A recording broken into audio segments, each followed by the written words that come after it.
Ok.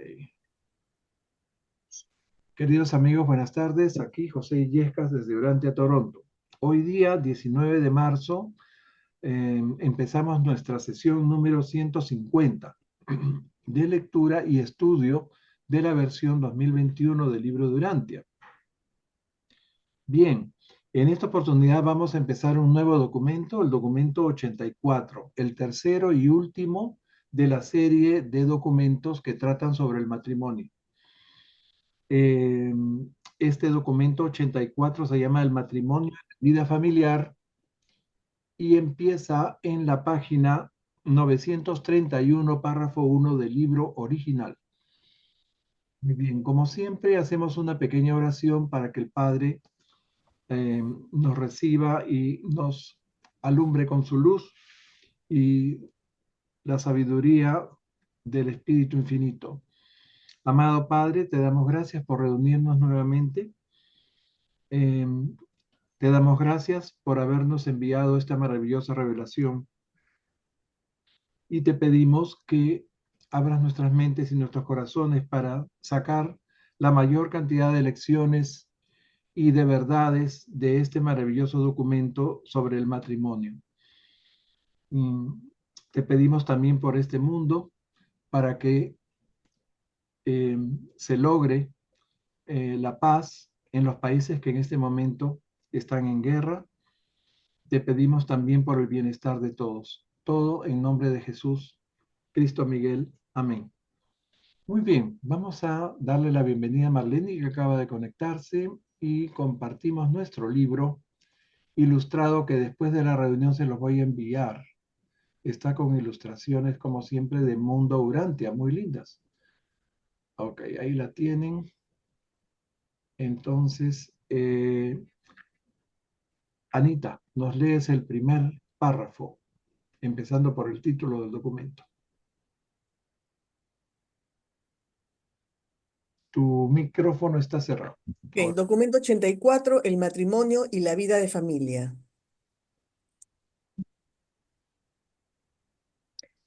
La necesidad material fundó el matrimonio, el apetito sexual lo embelleció, la religión lo sancionó y exaltó, el Estado lo exigió y reguló. Y más recientemente, la evolución del amor está empezando a justificar y glorificar el matrimonio como antecesor y creador de la institución más fútil y sublime de la civilización, el hogar. La formación del hogar debería ser el centro y la esencia de todo esfuerzo educativo. Continúa, por favor, este párrafo. La copulación es un puro acto de autoperpetuación asociado a grados de autogratificación variables. El matrimonio, la creación de una familia, está estrechamente vinculado a la autoconservación e implica la evolución de la sociedad. La propia sociedad es una estructura agregada de unidades familiares. Los individuos son muy temporales como factores planetarios. Solo las familias son agente de continuidad en la evolución social. La familia es el canal por donde fluye el río de la cultura y el conocimiento de una generación a otra. Perfecto. Muy bien. Vamos a ver, estos dos primeros párrafos son bien ricos, muy concentrados. Habíamos visto en los documentos anteriores el origen y la evolución del matrimonio. ¿Cómo surge en la sociedad para dar origen a la familia y al hogar? La institución, dice, más útil y sublime de la sociedad evolucionaria. Vimos que es una institución puramente humana de este mundo, pero que puede autoperennizarse o autoperpetuarse, dicen. Vimos también que la atracción sexual, el ansia de apareamiento, ¿no?, lo embelleció con el amor romántico. La religión lo aprobó, lo bendijo y lo sacramentó, como habíamos visto, en un intento de hacerlo indisoluble, ¿no? Y el Estado lo exigió y lo reguló. La construcción del hogar debería ser, dice, el centro y la esencia de la educación. O sea que debería haber una educación específica para formar a las personas en el hogar, en el matrimonio. Bien. Después nos hablan del apareamiento. El apareamiento es puramente un acto de autoperpetuación de la especie, ¿ok? Asociado con diversos grados de autogratificación. El matrimonio que construye un hogar es en gran medida una cuestión de automantenimiento que implica la evolución de la sociedad. La sociedad misma es la estructura, dice, agregada de unidades familiares. O sea, otros dicen el hogar y el matrimonio es la célula de la organización social, ¿no? Bien, los individuos son temporales, pero las familias son agentes continuos en la evolución social. La familia es el canal por el que fluye el río de la cultura y el conocimiento de una generación a otra. Ok. Yo creo que, Anita, termínanos con este último párrafo para ya redondear la introducción. El hogar es básicamente una institución sociológica. El matrimonio surgió de la cooperación para sustentarse y de la asociación para perpetuarse. El elemento de autogratificación era algo muy secundario.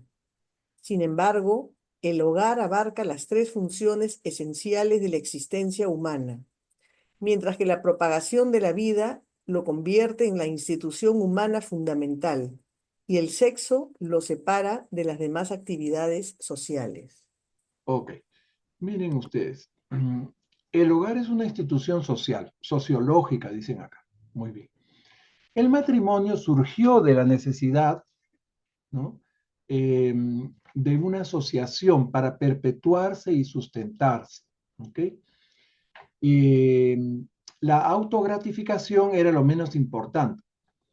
El hogar abarca las tres funciones esenciales de nuestra existencia y ya se han mencionado en los párrafos anteriores. ¿Cuáles serían esas tres funciones esenciales de nuestra existencia? La autoconservación, la autoperpetuación y la autogratificación. ¿Okay? El matrimonio y el hogar son la institución que propaga la vida y el sexo dentro de la intimidad del hogar. Y el matrimonio separa esta institución de todas las demás actividades sociales, ¿no? O sea, el matrimonio es algo íntimo. Bien. Ahora sí, entramos a la primera sección del documento. José Luis, por favor. Las asociaciones de pareja primitivas. El matrimonio no se fundó en las relaciones sexuales, cuyo papel fue secundario. El hombre primitivo, que satisfacía su apetito sexual libremente sin cargar con las responsabilidades de una esposa, unos hijos y un hogar, no necesitaba el matrimonio. La mujer, por su apego tanto físico como emocional a su prole, depende de la cooperación del varón y eso la impulsa a buscar el refugio protector del matrimonio. Pero ningún impulso biológico directo conducía al hombre hacia el matrimonio, y mucho menos lo retenía dentro de él. No fue el amor lo que hizo el matrimonio atractivo para el hombre, fue el hambre lo que primero atrajo al hombre salvaje hacia la mujer y hacia el refugio primitivo compartido con los hijos de ella. Ya, ok, vamos a comentar estos dos primeros párrafos de esta sección. Miren qué interesante. El hombre primitivo satisfacía sus deseos sexuales libremente, ¿ok? No asumía responsabilidades de pareja, hijos u hogar. No pensaba en un matrimonio, ni en quedarse a vivir con la mujer con la cual había copulado. No se imaginaba que esa mujer podía tener un hijo suyo, y probablemente la mujer lo tomaba como lo más normal. Era la mujer quien por instinto maternal se ocupaba de la crianza y protección de sus hijos, la que esperaba que el hombre se quedara con ella, ¿ok? Ella es la que quería que el hombre se quedara para ayudarla o para sustentarla. Pero ningún impulso biológico directo induce al hombre al matrimonio ni a permanecer al lado de la mujer. Y tampoco fue el amor, nos dice acá, lo que hizo que atractivo el matrimonio para el hombre, ni siquiera la conciencia de las obligaciones derivadas de las relaciones sexuales. Recuerdan que habíamos dicho que cuando el hombre tenía relaciones se generaba algo en su mente que lo hacía un poco a sentirse responsable, ¿no? Con la mujer con la cual acababa de tener relaciones, ¿no? Este, pero acá nos dicen algo muy interesante. Lo que hizo que el hombre buscara a la mujer y, este, y estuviera con ella fue el hambre, ¿no? Ok, entonces el hombre sabía que donde estaba la mujer había alimento para ella y para sus hijos, y por lo tanto él también podía ir y agregarse como un hijo más. ¿Se dan cuenta qué interesante esto? Bien, seguimos. Sonito, ¿nos puedes leer, por favor, este párrafo? ¿O se te hace complicado? ¿Está ahí? Creo que nos dijo que estaba en un celular que no podía leer bien. Entonces, Glorita, por favor, nos tomas este. Claro. Ni siquiera fue la conciencia de las obligaciones derivadas de las relaciones sexuales lo que originó el matrimonio. El hombre primitivo no captaba la conexión entre la satisfacción sexual y el nacimiento posterior de un niño. Existió en su día la creencia universal de que una virgen podía quedar embarazada. Los salvajes concibieron pronto la idea de que los bebés se hacían en el mundo de los espíritus y se creía que el embarazo era consecuencia de la entrada de un espíritu, un fantasma que evolucionaba dentro de la mujer. Se creía también que tanto la dieta como el mal de ojo podían provocar un embarazo en una mujer virgen o no casada. Más tarde se relacionó el comienzo de la vida con el aliento y con la luz del sol. Muy bien. Acá hay varias cosas que valen la pena comentar, ¿no? Ya nos habían mencionado que el matrimonio no se originó como resultado de una obligación moral nacida de las relaciones sexuales, ¿ok? Ya se ha dicho que el hombre primitivo no relacionaba el acto sexual con el nacimiento de un bebé, ¿no? La humanidad primitiva pensaba que los bebés se hacían en el mundo de los espíritus y luego ese espíritu crecía dentro de la mujer, ¿no? De cualquier mujer, incluso una mujer virgen, la cual podía quedar embarazada por lo que había comido o por el mal de ojo, dicen acá. O sea, que alguien la miró y ya se embarazó. Luego se pensó que el embarazo venía por el aliento o por la luz del sol, ¿no? Lee el siguiente también, Glorita, por favor. Sí, claro. Muchos de los primeros pueblos asociaban a los fantasmas con el mar. Por eso las vírgenes tenían muy limitados los baños. Las jóvenes tenían mucho más miedo a bañarse en el mar con marea alta que a tener relaciones sexuales. Los bebés deformes o prematuros se consideraban crías de animales que habían conseguido entrar en el cuerpo de una mujer por culpa de un baño imprudente o por la actividad malévola de un espíritu. Los salvajes, por supuesto, estrangulaban sin reparos a esos niños al nacer. Ok, ahora mencionan el mar, ¿no? Dicen que los fantasmas y el mar estaban relacionados, ¿no? Por lo cual las mujeres vírgenes evitaban bañarse, al menos en el mar, ¿no? Y que los bebés deformes o prematuros eran crías de animales que habían logrado entrar en el cuerpo de la mujer, ¿no? Y horrorizados por ellos, obviamente los mataban inmediatamente, ¿no? Apenas nacían estos niños deformes o este, prematuros. Los niños prematuros parecen pues animalitos, ¿no? Bien, seguimos entonces con Marlene. Marlene nos lee los dos siguientes párrafos. Se dio un primer paso hacia la comprensión de la realidad cuando se empezó a creer que las relaciones sexuales abrían el camino para que el fantasma fecundador entrara en la mujer. El hombre ha descubierto desde entonces que el padre y la madre aportan por igual los factores hereditarios vivos que inician el nuevo ser. Pero incluso en el siglo XX, muchos padres siguen intentando mantener a sus hijos en mayor o menor ignorancia sobre el origen de la vida humana. La relación madre-hijo, inherente a la función reproductora aseguraba la existencia de un tipo simplificado de familia. El amor materno es instintivo, no es fruto de los usos y costumbres como lo...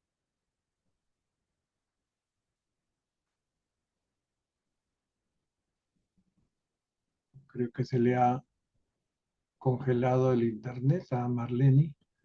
A ver si lo recupera.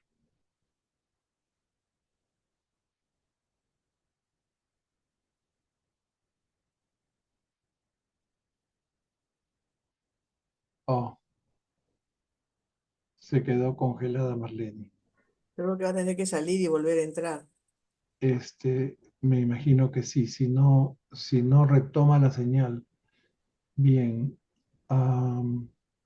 estaba ella leyendo esta parte, el amor materno es instintivo, no es fruto de los usos y costumbres como lo es el matrimonio. Se fue, ¿no? El Sí. amor materno de todos los mamíferos es una dotación inherente de los espíritus mente tutores del universo local. La fuerza y la entrega de ese amor son siempre directamente proporcionales al tiempo que dura la infancia indefensa de la especie. Muy bien. ¿Qué podemos comentar de estos párrafos, no? Que con el tiempo se empezó ya a relacionar las relaciones sexuales con el embarazo, ¿no? Obviamente se veía que si una mujer tenía relaciones podía salir embarazada, ¿no? A veces no, a veces sí. Y se decía que estas relaciones abrían el camino, le abrían la puerta a ese fantasma fecundador que se metía en la mujer y que dentro de ella desarrollaba a un bebé, ¿no? Bien, luego se dieron cuenta de que el hombre y la mujer aportaban factores hereditarios, ¿no? El bebé que nacía tenía parecido con el padre o con la madre o con, bueno, familiares de ambos, ¿no? Bien, finalmente nos dicen que hasta nuestros tiempos muchos padres quieren mantener un secreto o quieren mantener a sus hijos en la ignorancia sobre el origen de la vida humana, ¿no? Y viene ese cuento de la cigüeña y todas esas cosas que ustedes saben, ¿no? Bien, no sé por qué hasta ahora los padres, al menos de mi generación, seguían hablándole a los hijos de la cigüeña. Bien, el párrafo siguiente es interesante, pues nos dice que el instinto maternal, que está en todos los mamíferos, incluida la especie humana, es una dotación de los espíritus ayudantes de la mente. En esta traducción les dicen los espíritus mente adcutores, ¿ok? Porque en inglés dice adjutants. Bueno, que es lo mismo que ayudantes, ¿no? Pero lo han traducido así y la gente que no le gusta esta traducción, pues hace escarnio de esto. Muy bien. Al margen de esas cosas, concentrados en el documento, ¿no? Dicen que eh, esa dotación, ese instinto maternal está en esos espíritus ayudantes de la mente y que ese amor fuerte e instintivo de la madre asegura la existencia de una familia simplificada, dice así. ¿Qué quiere decir la familia simplificada? La familia de la madre con el hijo o con los hijos, sin el padre, ¿ok? Esa sería la familia simplificada. Ok, ahora sí. Eh, Renato, nos lee los dos siguientes párrafos, por favor.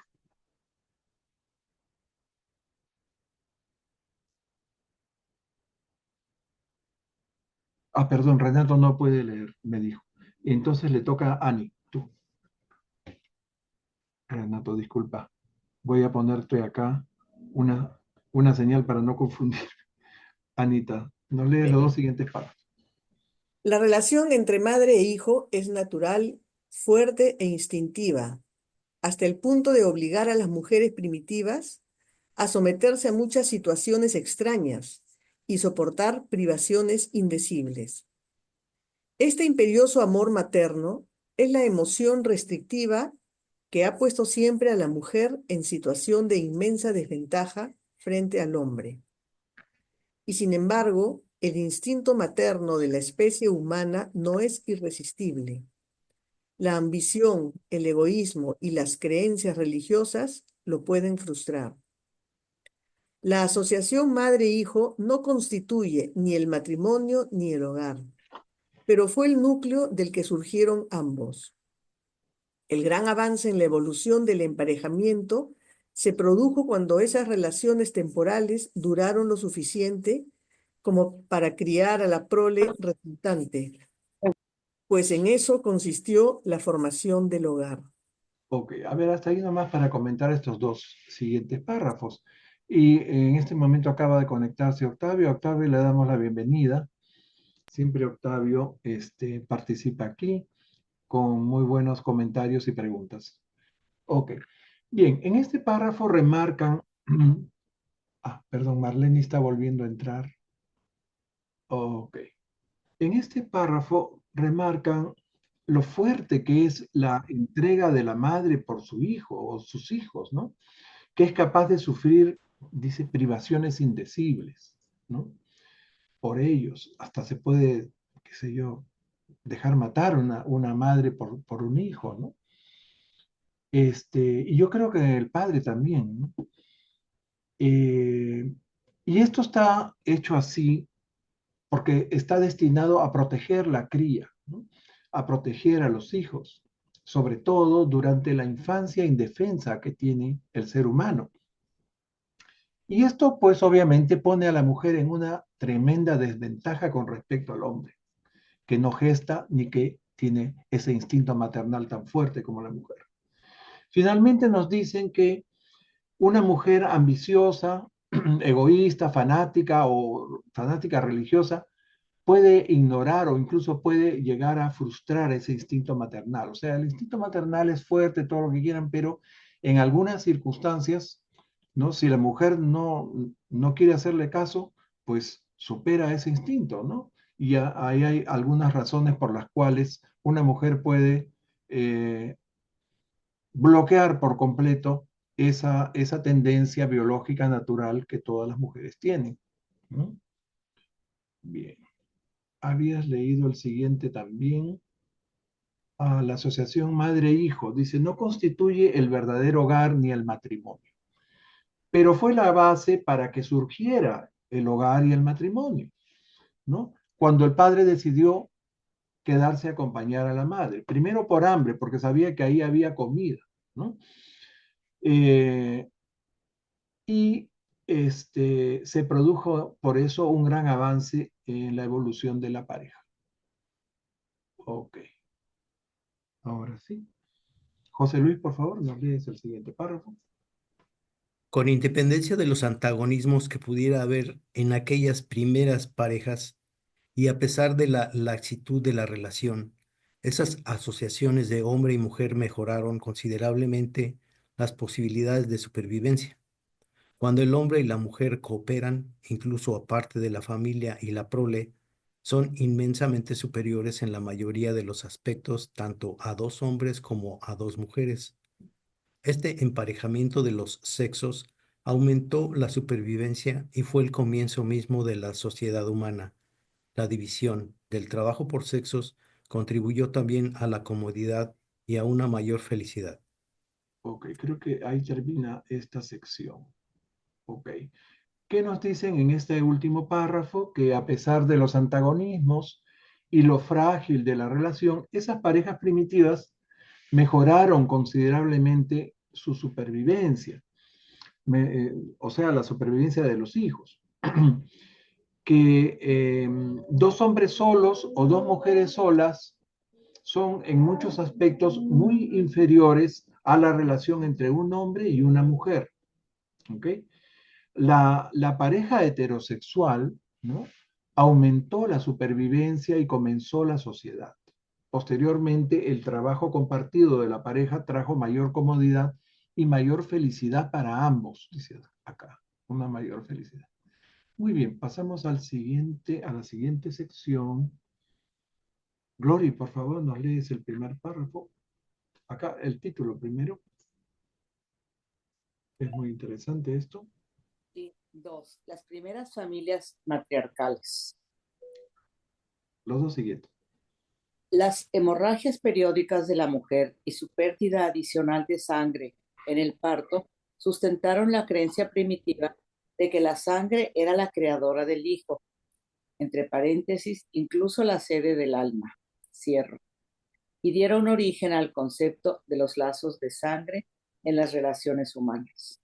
En los primeros tiempos, toda genealogía se contaba por línea femenina, pues esa era la única parte totalmente cierta de la herencia. Sigue. La familia primitiva, al surgir del lazo de sangre biológico e instintivo entre madre e hijo, era inevitablemente una familia matriarcal, y muchas tribus mantuvieron este sistema durante largo tiempo. La familia matriarcal era la única transición posible de la etapa del matrimonio colectivo en la horda a la posterior vida hogareña y mejorada de las familias patriarcales, polígamas y monógamas. La familia matriarcal era natural y biológica. La familia patriarcal es social, económica y política. La pervivencia del matriarcado entre hombres rojos norteamericanos es una de las principales razones por las que los iroqueses, por lo demás progresivos, no llegaron nunca a construir un verdadero Estado. Ok, miren ustedes. En esta segunda sección nos hablan del matriarcado, o sea, de las primeras familias matriarcales. Como era la madre, la del instinto maternal que cuidaba al hijo, ella, obviamente, era la cabeza de familia en un principio, ¿no? Bien. Y la creencia primitiva de que la sangre da origen a los hijos, e incluso es la sede del alma, como ponen ahí entre paréntesis, se originó de las hemorragias menstruales femeninas. De ahí también viene el concepto de los lazos de sangre y que la genealogía primitiva se contara solo por la línea materna. ¿Ok? El lazo de sangre madre-hijo dio origen a esa familia simplificada que mencionamos anteriormente, que es la familia primitiva, la familia matriarcal. ¿Ok? De la familia matriarcal se pasó a la familia patriarcal, o sea, cuando el hombre tomó, digamos, la antonomasia. Y la familia patriarcal primero fue polígama, después fue monógama, ¿no? Y esa familia patriarcal fue la que llevó a una vida hogareña mejorada, ¿no? La familia matriarcal era puramente biológica, la patriarcal era social, económica y política. La familia matriarcal perduró por mucho tiempo en muchas tribus y es una de las razones por las cuales los indios iroqueses norteamericanos nunca lograron construir un verdadero Estado. Bueno, ok, seguimos entonces. Ha leído Glorita. Marlene está de vuelta. ¿Qué tal, Marlene? ¿Puedes tomar estos dos siguientes? Sí, señor. Adelante. Bajo los usos y costumbres matriarcales, la madre de la esposa era la autoridad prácticamente suprema de la casa. Incluso los hermanos de la esposa y sus hijos eran más activos en la supervisión de la familia que el propio marido. A menudo se cambiaba el nombre del padre y se le daba el de sus propios hijos. Las primeras razas daban poco reconocimiento al padre, pues consideraban que el niño provenía totalmente de la madre. Creían que los hijos se parecían al padre como consecuencia de la relación o que estaban marcados, así porque la madre deseaba que tuviera el aspecto del padre. Más adelante, cuando se pasó del matriarcado al patriarcado, todo el mérito por el hijo se le atribuyó al padre y muchos de los tabúes sobre la mujer embarazada se ampliaron a su marido. El futuro padre dejaba de trabajar al acercarse.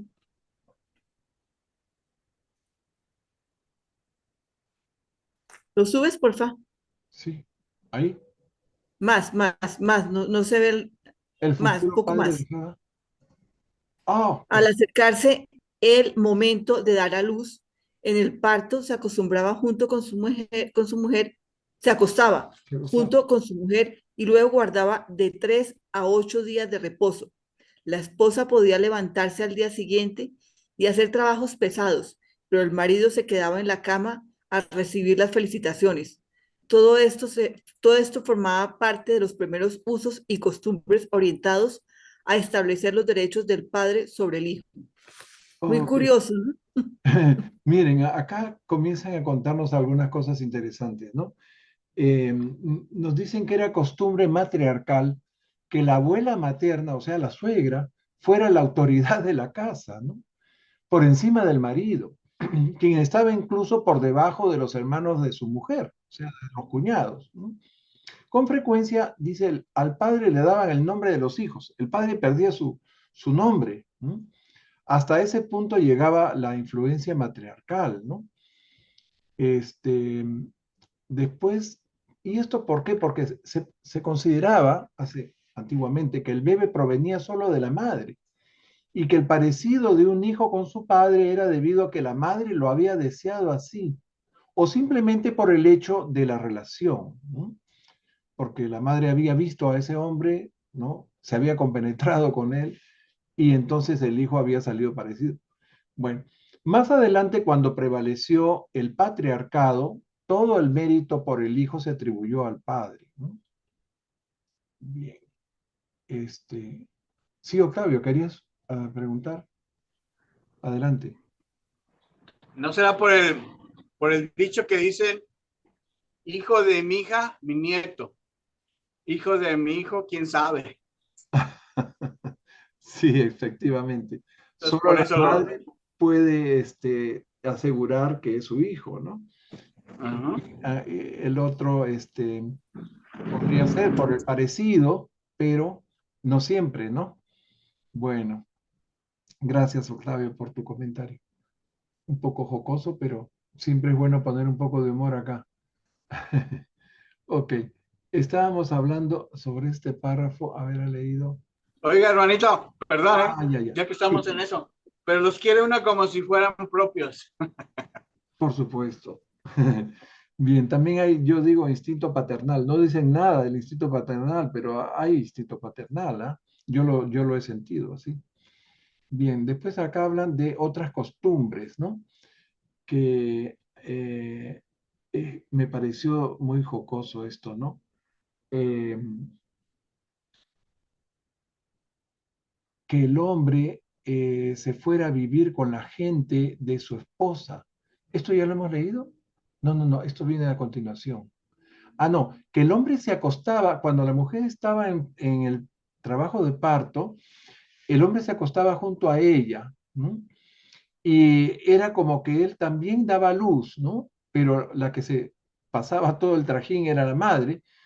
Y después el padre, mientras la madre después del parto se iba a trabajar, a hacer sus cosas, ¿no? Qué sé yo, a cocinar, a atender a otros hijos, el tipo se quedaba en su cama y se quedaba a recibir las felicitaciones de los amigos o los parientes que venían a verlo. Eso me pareció demasiado gracioso. Bueno, a ver, leemos los dos siguientes párrafos. Le tocaría a Anita nuevamente. Ani, al principio. Al principio era costumbre que el hombre se fuera a vivir con la gente de su esposa, pero más tarde, una vez que el hombre había pagado o liquidado trabajando el precio de la novia, podía llevarse a su esposa e hijos con su propia gente. La transición del matriarcado al patriarcado explica la prohibición, por lo demás sin sentido, de algunos tipos de matrimonio entre primos, mientras que se admitían otros con el mismo grado de parentesco. Y sigue el siguiente. Con la desaparición de los usos y costumbres cazadores, cuando el pastoreo dio al hombre el control de la fuente principal de alimentos, el matriarcado llegó rápidamente a su fin. Fracasó simplemente porque no pudo competir con la nueva familia patriarcal. El poder depositado en los parientes masculinos de la madre no pudo competir con el poder concentrado en el padre marido. La mujer no daba de sí para sumar a las tareas de la maternidad el ejercicio de una autoridad continua y de un poder doméstico creciente. La práctica de robar esposas y más tarde de comprarlas aceleró la desaparición de la familia matriarcal. Ujú. Y vienen estos tres últimos renglones. Termina esto y ya comentamos todo, por favor. El formidable cambio del matriarcado al patriarcado es uno de los giros de 180 grados más radicales y completos ejecutados jamás por la raza humana.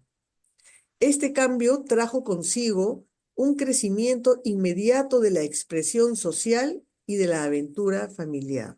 Ok, bien. Entonces, miren ustedes. Eh, habíamos dicho, en un principio el marido se iba a vivir con la familia de la esposa, pero más tarde, cuando se empezó a pagar por la esposa, el marido se la llevó con sus hijos a su tribu, ¿no?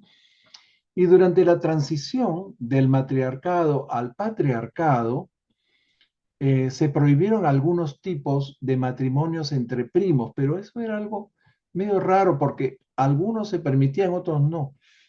Bien. Después nos dicen que el matriarcado llegó a su fin cuando el hombre pasó de cazador a pastor, convirtiéndose en la principal fuente de provisión de alimentos, ¿no?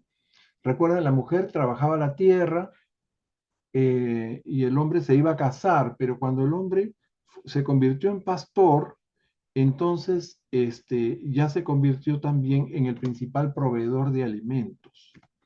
Ok. Entonces, ni la mujer ni los parientes de la mujer ya pudieron competir con ese padre marido. ¿Ok? Ahora, cuando vino el robo de esposas y luego la compra de esposas, desapareció por completo ya la familia matriarcal. El cambio del matriarcado al patriarcado, dice, fue uno de los cambios más radicales que ha vivido la humanidad, el cual trajo consigo el crecimiento familiar y social, ¿no? Dice. O sea, fue un cambio de 180 grados, dice, súper radical en la historia del ser humano. Entonces pasamos ahora a la tercera sección. Ahora viene la familia patriarcal. Acabamos de ver la matriarcal, ¿no? Bien, José Luis, por favor, nos lees los dos primeros párrafos. Sí. La familia bajo el dominio del padre.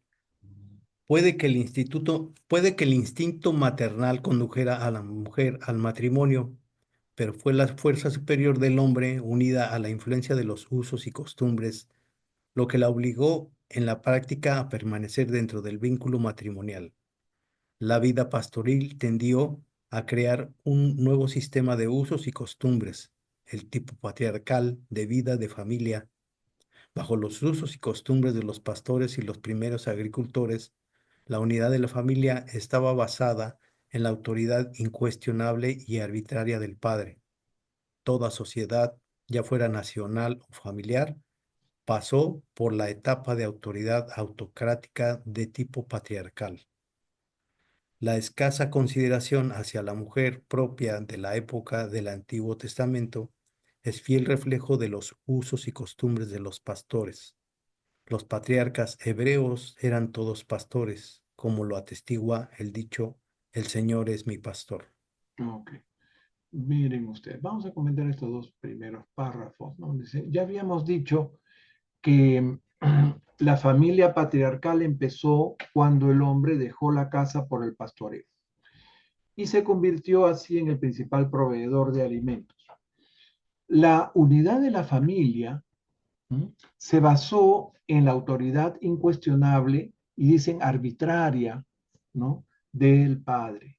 Y fue la etapa de la autoridad autocrática patriarcal. Bien. Empezó un sometimiento a la mujer, ¿no? Un sometimiento a la autoridad del marido, ¿no? Y esto se ilustra en pasajes de la Biblia, en el Antiguo Testamento, ¿no? Pues todos, nos dicen, todos los patriarcas hebreos eran pastores. Desgraciadamente, eh, bueno, fue así. Y ahora vienen algunas cosas más feas todavía. Ok, seguimos con Glory. Nos lee los dos siguientes párrafos.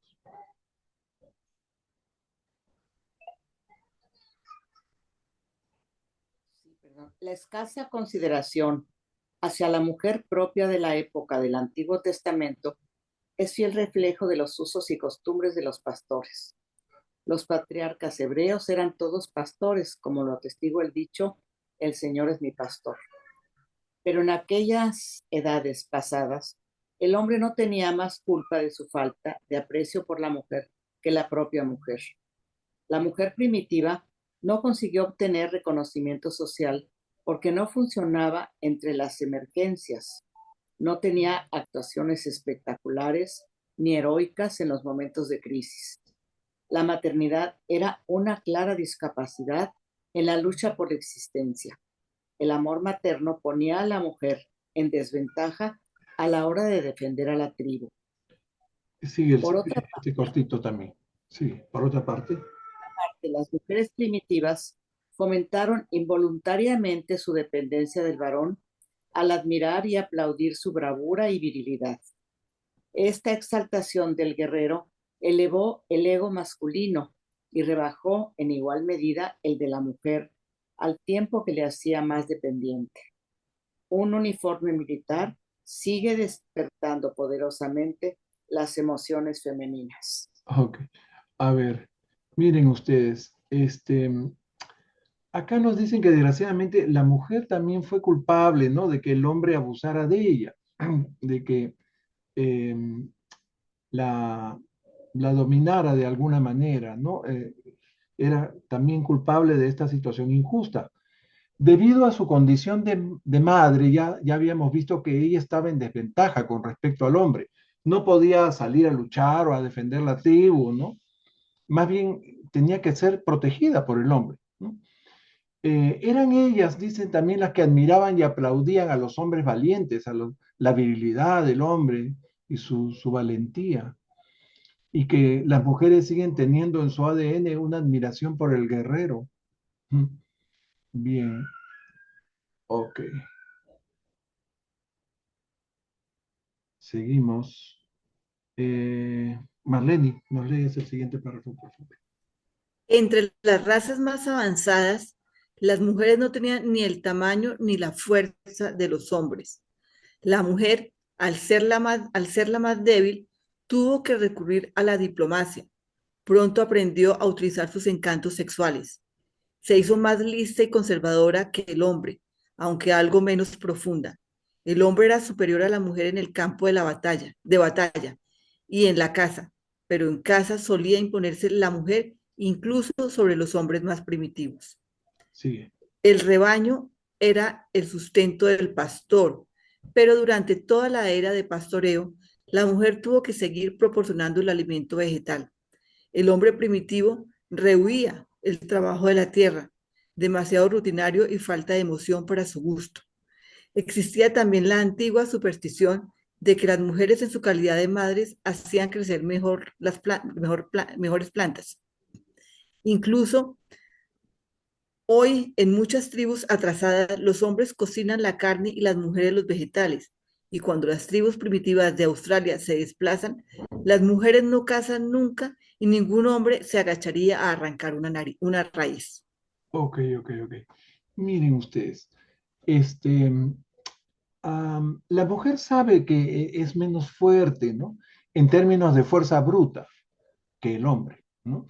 Pero su inteligencia le ha permitido aprender a utilizar sus encantos, obviamente sus encantos sexuales, para conseguir todo lo que quiera del hombre. El revelador dice que la mujer es más lista y conservadora que el hombre, pero menos profunda. Bueno, mientras que el hombre proveía con el alimento animal, la mujer seguía proporcionando el alimento vegetal. Y el hombre siempre rechazó el trabajo de la tierra. ¿Ok? Sí. Y después nos hablan de esto de los australianos, en fin. Eso ya es pintoresco. Seguimos. Le toca ha leído Marlene. Anita, nuevamente. Ay, el bebé está llamándome. No sé qué hacer. Sigue, por favor, Ani. La mujer siempre ha tenido que trabajar. Ha sido una productora real, al menos hasta los tiempos modernos. Por regla general, El hombre ha elegido el camino más fácil y esta desigualdad ha existido a lo largo de toda la historia de la raza humana. La mujer ha sido siempre la portadora de cargas, transportaba las propiedades familiares, atendía a los hijos y dejaba al hombre las manos libres para cazar o combatir. Ujú. Sigue. La primera liberación de la mujer se produjo cuando el hombre accedió a hacer lo que hasta entonces se había considerado trabajo de mujeres, cultivar la tierra. Se dio un gran paso adelante cuando se empezó a esclavizar, como agricultores, a los varones cautivos en vez de matarlos. Al verse liberadas de trabajar el suelo, las mujeres pudieron dedicar más tiempo a las labores de casa y criar a los hijos. Ok, miren ustedes, la mujer siempre ha tenido que trabajar y el hombre ha elegido el camino más fácil. ¿Ok? Mientras la mujer se encargaba de los hijos, del trabajo de la tierra y de las tareas de la casa, el hombre se iba a cazar o a combatir en las batallas, en las guerras, hasta que llegó el día en que el hombre se interesó por el trabajo de la tierra. Ese fue, dice, el primer paso en la liberación de la mujer, ¿no? Esto, que el hombre trabajara en la tierra, hizo que, y eso se produjo porque hubo un periodo de tiempo en que se disminuyeron las luchas, las guerras entre las tribus, ¿no? Y entonces el hombre ahí se interesó y comenzó a ayudar a la mujer en la tierra y comenzó a trabajar la tierra también, ¿no? Y esto fue un gran paso. Entonces la mujer tuvo más tiempo para los hijos, más tiempo para la casa.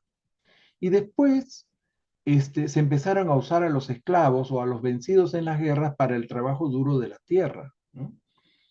Bien, así fue todo evolucionando lentamente. Es muy interesante todo lo que cuentan en este documento. José Luis, ¿nos lees los dos siguientes quizás?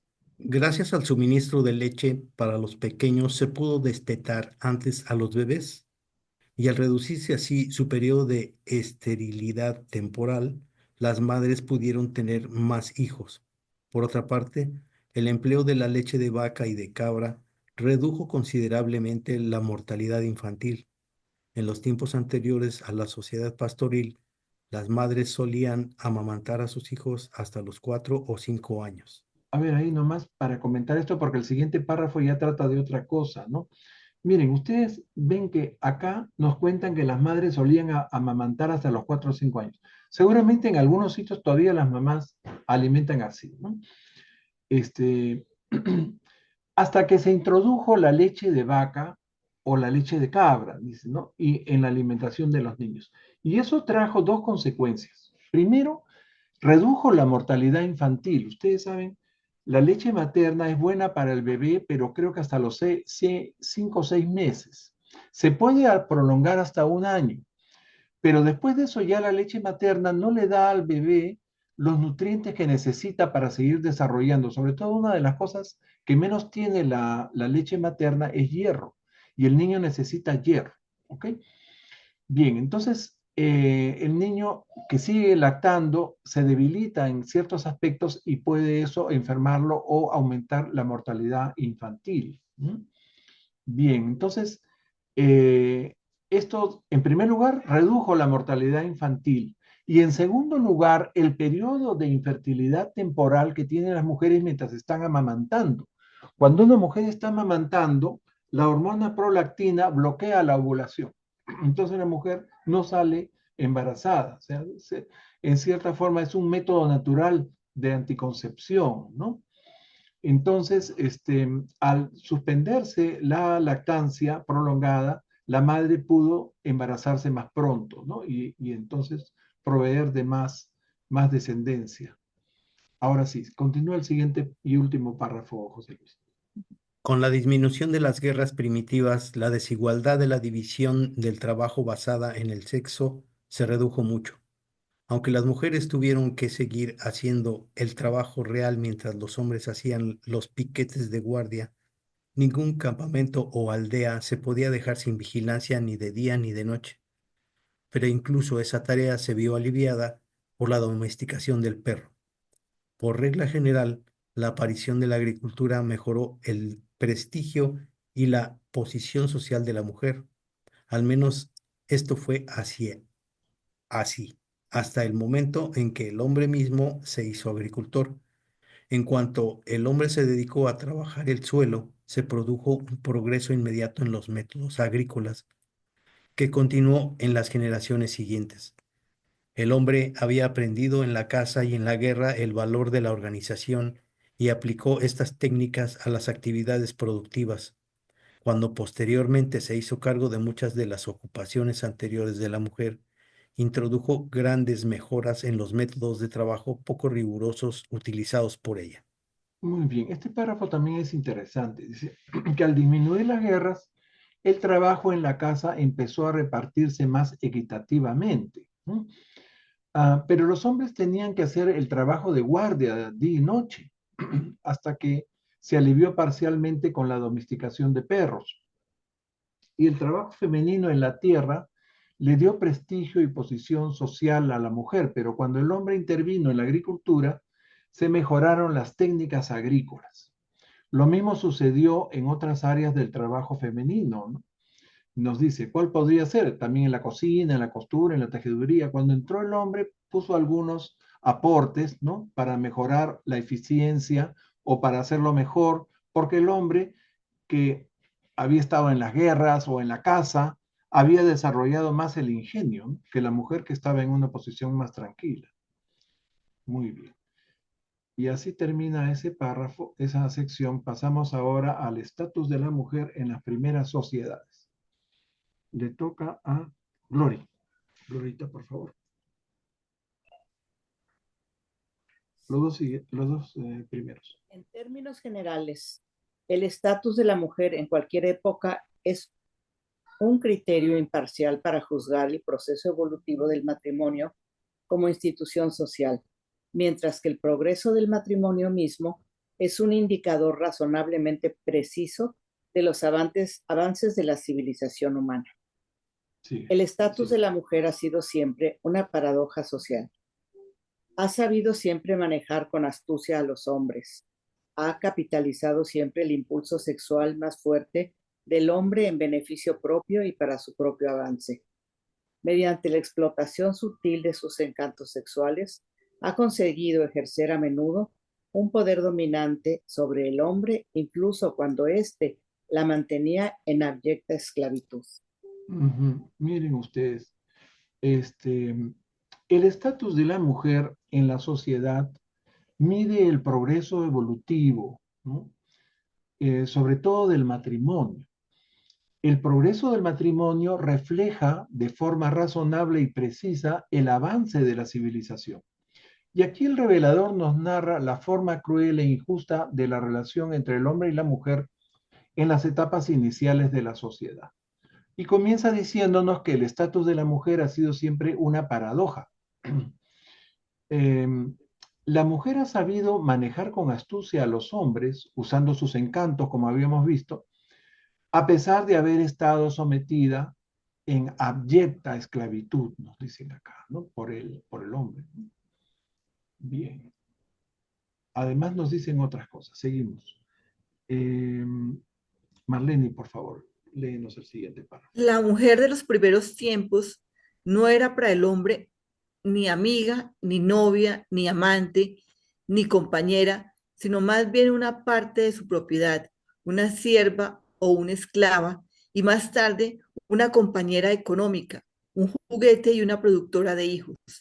Sin embargo, la elección y la cooperación de la mujer han sido siempre parte indispensable de toda relación sexual plena y satisfactoria. Y esto ha dado siempre a las mujeres inteligentes una influencia considerable sobre su posición personal inmediata, con independencia de la posición social que les daba su sexo. Por otra parte, el hecho de que las mujeres se vieran obligadas a recurrir constantemente a la astucia en su esfuerzo por paliar a su sometimiento, tendía a fomentar el recelo y la desconfianza de los hombres. Ok, miren ustedes, en épocas remotas la mujer no era amiga del hombre, ni era su amante, ni su compañera, sino era un objeto de su propiedad, era como una esclava para el hombre. Más tarde se convirtió en una ayuda económica, ¿no?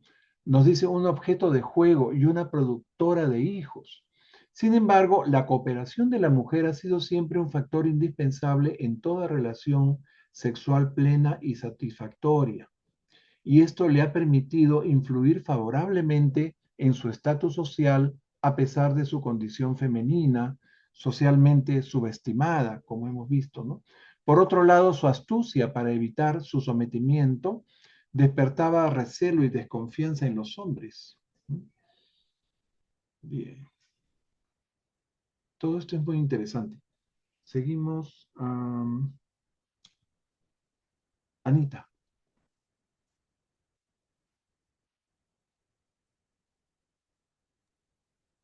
Los sexos, los sexos han tenido grandes dificultades para entenderse. Al hombre le resultaba difícil comprender a la mujer y la miraba con una extraña mezcla de desconfianza, ignorante y fascinación temerosa, cuando no con recelo y desdén. Numerosas tradiciones tribales y raciales hacen radicar los problemas en Eva, Pandora o alguna otra representante del sexo femenino. Estas narraciones se tergiversaron siempre para dejar patente que la mujer acarrea el mal sobre el hombre, un claro reflejo del recelo universal que imperó en su día hacia la mujer. Entre las razones alegadas a favor del celibato de los sacerdotes, la principal era la bajeza de la mujer. El hecho de que la mayoría de las supuestas brujas fueran mujeres tampoco contribuyó a mejorar la imagen del sexo femenino en el pasado. Bien, aquí hay varias cosas que comentar, ¿no? Bueno, básicamente en este párrafo se destaca la gran dificultad que siempre han tenido los hombres para comprender a las mujeres, ¿no? Aunque empieza refiriéndose a ambos sexos, ¿no? Pero el hombre dice, miraba a la mujer con recelo, miraba con una fascinación temerosa y con desconfianza. ¿No? El hombre culpaba a las mujeres de todo lo malo y seguramente lo sigue haciendo, de todos los problemas, como el mito de la caja de Pandora o el pecado de Eva, o que todas las brujas son mujeres, ¿no? Y seguramente de ahí viene esto del celibato de los sacerdotes, ¿no? El celibato se fundamentó en muchas de estas cosas, de estos mitos, de estos prejuicios con respecto a la mujer. Sigue el siguiente, por favor. Los hombres han considerado durante mucho tiempo a las mujeres como seres raros, incluso anormales. Han llegado a creer que las mujeres no tenían alma y en consecuencia no se les daba un nombre. La primera relación sexual con una mujer era muy temida entre los primitivos. Por eso se estableció la costumbre de que los sacerdotes desfloraran a las vírgenes. Se pensaba que incluso la sombra de una mujer era peligrosa. Ok. Imagínense, se llegó al extremo de pensar que las mujeres no tenían alma, ¿no? Y que hasta su sombra era peligrosa. Bueno, acá están hablando de hombres muy primitivos, ¿no? Dicen, los hombres primitivos temían tener relaciones sexuales con una mujer virgen y se la daban al sacerdote para que el sacerdote tuviera la primera relación con ella, ¿no? Bien, ahora hablan de la maternidad. Sí, José Luis, léenos el siguiente párrafo, por favor. En otros tiempos, sí, ¿verdad? Es este. Ajá, 846. se solía 84. considerar que la maternidad, acá, en otros tiempos sí. En Este, otros tiempos se solía considerar que la maternidad hacía a la mujer peligrosa e impura. Los usos y costumbres de muchas tribus establecían largas ceremonias de purificación para la madre después del nacimiento de un hijo, excepto entre los grupos donde el marido se acostaba para participar en el nacimiento.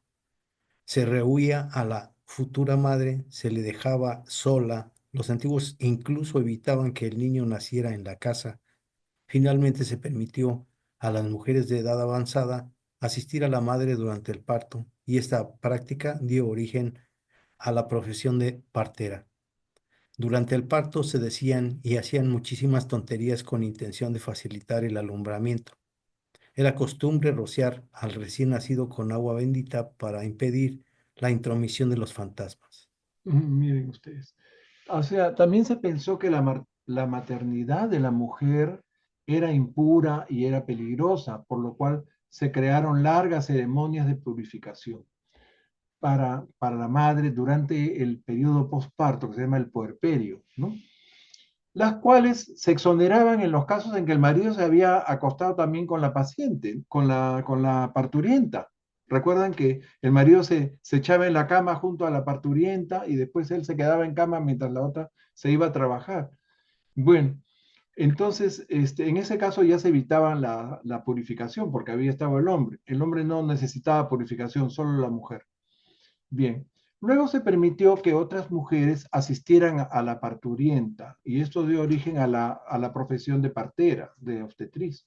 Ujú. Bien, pero era muy curioso porque esas mujeres hacían toda clase de, no sé, artificios y sortilegios para facilitar el parto o el alumbramiento, ¿no? Hasta que nacía el bebé y lo rociaban con agua bendita para impedir la entrada de los fantasmas en él. Imagínense. Bien, ya, estos dos siguientes párrafos son muy interesantes. Léenos, Glorit, por favor. Sí. ¿Sí? Entre las tribus no mestizas, el parto era relativamente fácil y solo duraba 2 o 3 horas, pero pocas veces es tan fácil entre las razas mestizas. Si una mujer moría en el parto, sobre todo si traía gemelos, se creía que había sido culpable de adulterio con un espíritu.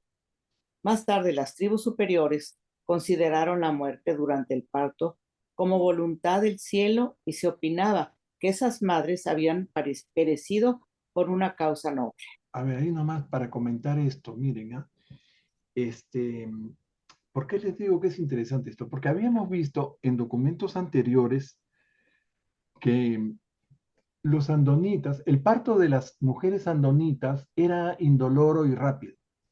¿Ok? También vimos que la raza violeta, o sea, Eva y su descendencia, no sufría en el parto, en sus partos. Pero hay una aparente contradicción entre dos párrafos del mismo documento 76, cuando leímos el documento 76, no sé si ustedes recuerdan, primero leímos que Caín y Sansa nacieron mientras la caravana se desplazaba del primer jardín al segundo jardín, ¿recuerdan? Y que la madre de Sansa murió en el parto, ¿ok? La Ota, ¿verdad? Y después nos dicen que nació Caín de Eva, ¿m? Hija de Cano, pero Eva sufrió mucho, pero como era más grande y más fuerte, sobrevivió o pudo soportar ese parto. Entonces, antes habíamos leído que Eva no sufría dolores durante el trabajo de parto, y así como las primeras razas evolucionarias, o sea, los andonitas, ¿no?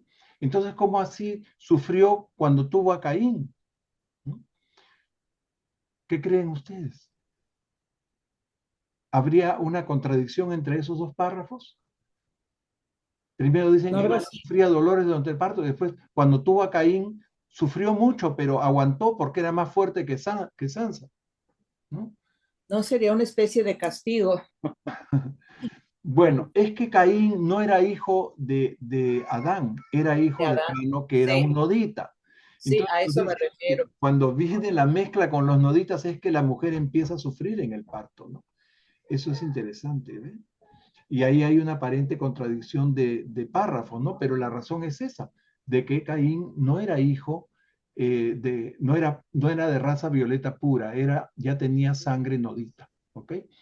Bueno, ahora sí seguimos con el siguiente párrafo. Sí, por favor. Sí, el denominado recato de las mujeres, respecto a su vestido y la exposición de su persona, nació del miedo mortal a ser observadas durante el periodo menstrual.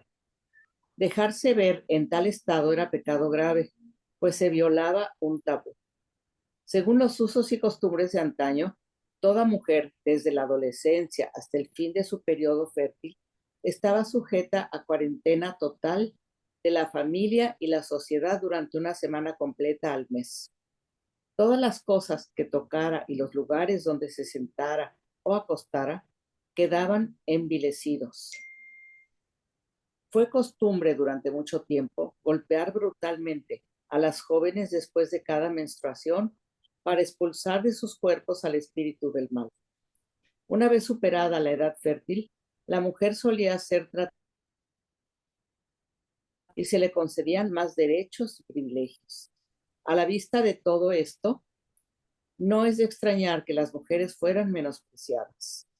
Incluso para los griegos, la mujer menstruante era uno de los 3 grandes motivos de envilecimiento junto con el ajo y la carne de cerdo. Ok.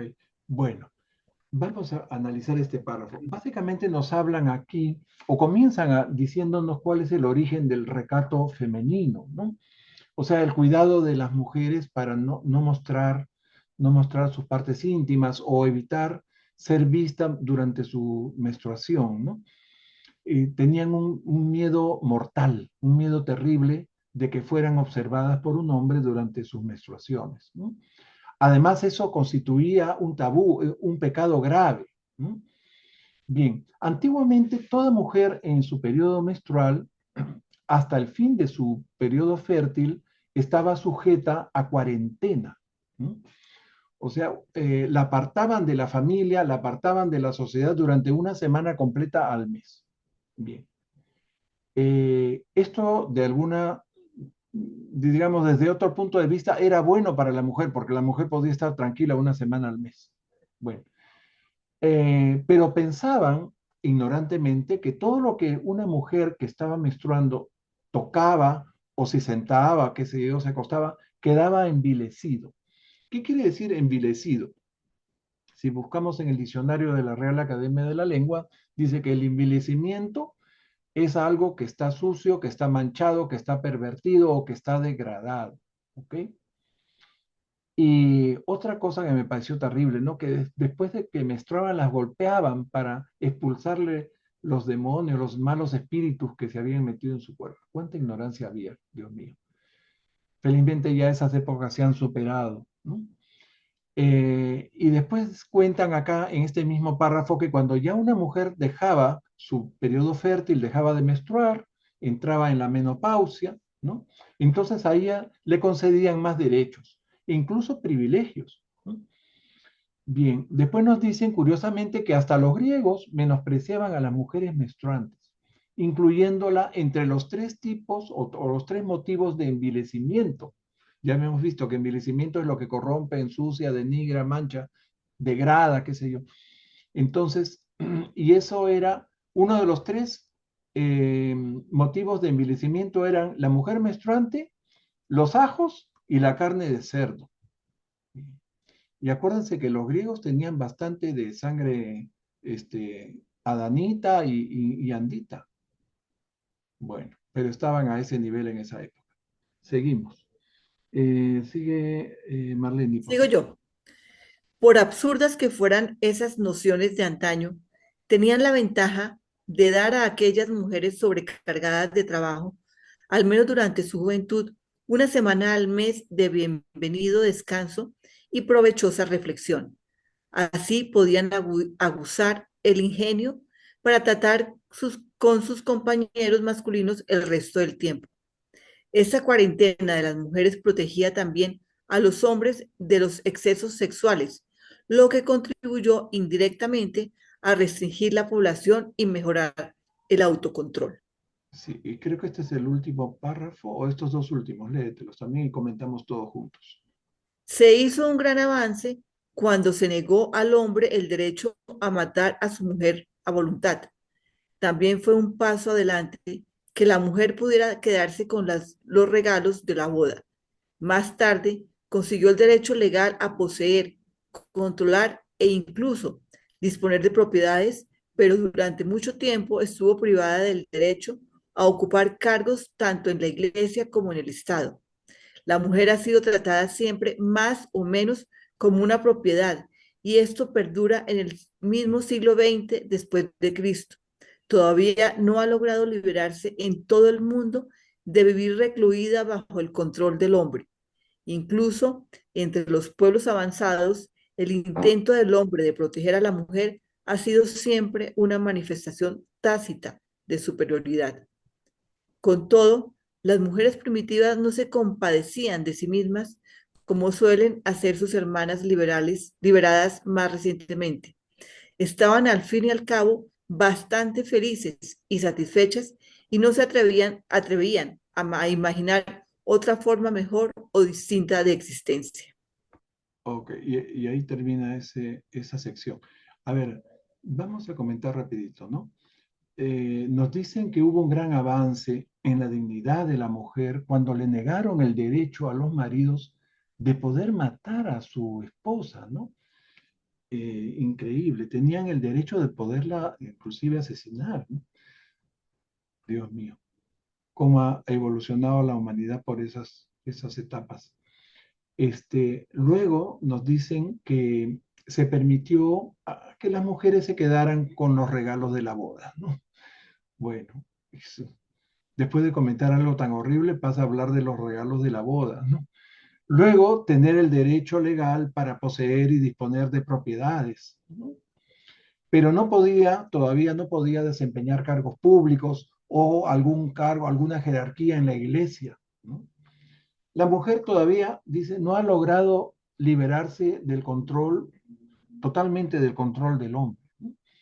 Incluso en pueblos avanzados, cuando un hombre dice que está protegiendo a la mujer, está manifestando tácitamente su superioridad sobre la mujer. O sea, está diciendo que la mujer necesita de él, ¿no? Bien, y todo esto puede ser visto con mucho coraje por las mujeres de hoy. Pero en esas épocas las mujeres eran felices, nos dicen, no se compadecían a sí mismas, no se imaginaban otra forma mejor de existencia, ¿no? En otras palabras, las mujeres aceptaban, ¿no?, su condición y ya se habían adaptado a ella. Bien, con esto hemos terminado el párrafo, la sección 4 y viene la sección 5. Miren ustedes, este documento también tiene 8 secciones. No vamos a poderlo terminar las otras 4 que faltan en lo que nos queda de tiempo, ¿no? ¿Qué les parece si lo dejamos acá y en la próxima semana hacemos las otras 4? Y así terminamos el documento en 2 sesiones. Porque si avanzamos y no terminamos con las 4 que faltan, tendríamos que hacer el documento en 3 sesiones, que eso me parece ya poco didáctico, poco, ¿no? Sobre todo para los que van a ver el documento en el YouTube, ¿no? Bueno, así que mejor lo dejamos ahí y la próxima semana terminamos las otras 4 secciones que faltan de este último documento del matrimonio. ¿Ok? ¿Qué les parece? Claro que sí, Pepe. Muy bien, entonces nuevamente les agradezco a todos por su presencia, participación. Damos muchas las gracias también a los que se toman la molestia de ver nuestros videos en YouTube. Espero que les sea provechoso. Y bueno, con el favor de Dios, nos veremos la próxima semana. Adiós. Un abrazo a los Josés. Ok, adiós, amigos. Bye. Chao.